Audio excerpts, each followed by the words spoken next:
मालवणमध्ये शिंदेचे आमदार निलेश राणेंची थेट भाजप कार्यकर्त्याच्या घरी धाड, बॅगेत 25 लाख आढळल्यानं खळबळ. तर रवींद्र चव्हाण मालवणमध्ये आले आणि असे प्रकार सुरू झाले. राणेंचा आरोप, निवडणूक विभागाच्या कारवाईकडे लक्ष. महाराष्ट्राचा निवडणूक आयोग झोपलेला आहे. आचारसंहितेमध्ये 10,000 हजार वाटले तरी इथल्या निवडणूक आयोगाला जाग येत नाही, कारण ती स्वायत्त संस्था झाली नाही तर ती रखेल झाली आहे, इथल्या सत्ताधाऱ्यांच्या दावणीला बांधलेली. ही वस्तुस्थिती आहे. माझे बोलणं तुम्हाला पटणार नाही. आता विचार करा तुम्ही, हे राज्याच्या सत्तेमध्ये एकत्र आहेत, केंद्राच्या सत्तेमध्ये एकत्र आहेत, पण हे एकामेकांच्याच घरामध्ये पैसे सापडवायला लागले.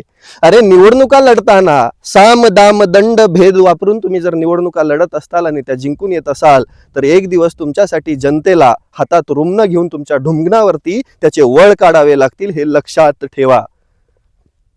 लोकशाही याला म्हणत नाहीत. लोकशाहीची पायमल्ली रोज होत असताना सामान्य माणूस फक्त बघून घेतोय. हीच खूप मोठी शोकांतिका या भारतामध्ये चालू आहे.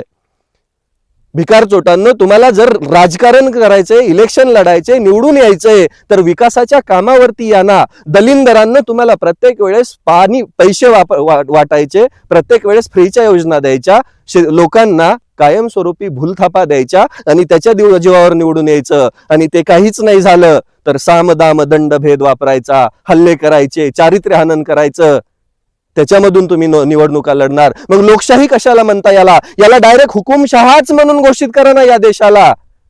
अरे लाजा आणल्या तुम्ही. या भारताच्या संविधानाला, या भारताच्या लोकशाहीला जगातली सर्वात मोठी लोकशाही म्हटलं जातं. लोकांसाठी चालवलेलं राज्य हे.